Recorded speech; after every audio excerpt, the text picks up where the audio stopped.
Welcome back. Well, Sahara and the BCCI may have kissed and made up, but the IPL, the Indian Premier League, is still on a sticky wicket. First, it lost Max Mobile as a tournament sponsor, and now broadcast partner Setmax is still struggling to lock in sponsors and spot buyers.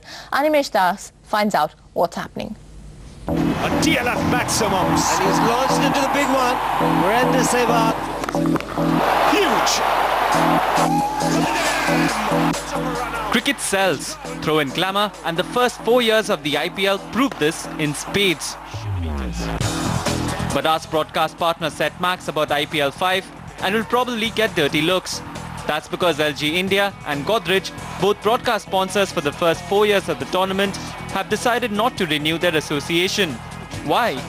There is a cost benefit that one has to look at, and while it is probably the single largest property on television, the fact of the matter is that there is only a certain level to which you can commit marketing funding, and the return that we get, which is in terms of the absolute amount of viewership or the TRPs that we get, the share of voice that we get, that does not really justify this high level of spending now onwards.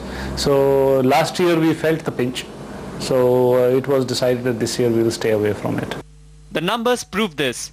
Last year, the tournament rated just 3.59 TV hours, 30% lower than 2010 and the lowest in its 4-year history. However, Setmax is still keen on hiking spot rates by 10% to around 5 lakh rupees for 10 seconds. That's in the air.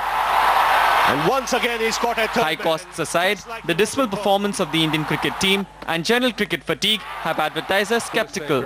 For instance, spot buyer Maruti Suzuki is interested only in the internet broadcast. The reason it doesn't suit us is because, we have a brand portfolio of almost 15 brands, and a spike in such a large spending for a short time, it doesn't suit us. We have to be present throughout the year and with those 15 brands. Last year's broadcast sponsors like Vodafone, Hyundai, L'Oreal and Cadbury's India are still negotiating with the broadcaster. The word on the street is that Setmax has already bagged 4 to 5 sponsors and is looking to close deals with a few others in the next 10 days. The big question is whether the channel will be able to match the 1,000 crore rupee revenue it made in IPL 4. In Mumbai, Animesh Das. Well, with that, we'll wrap up India Business Hour for now, but your world at 10 up next right here on CNBC TV 18. Skills.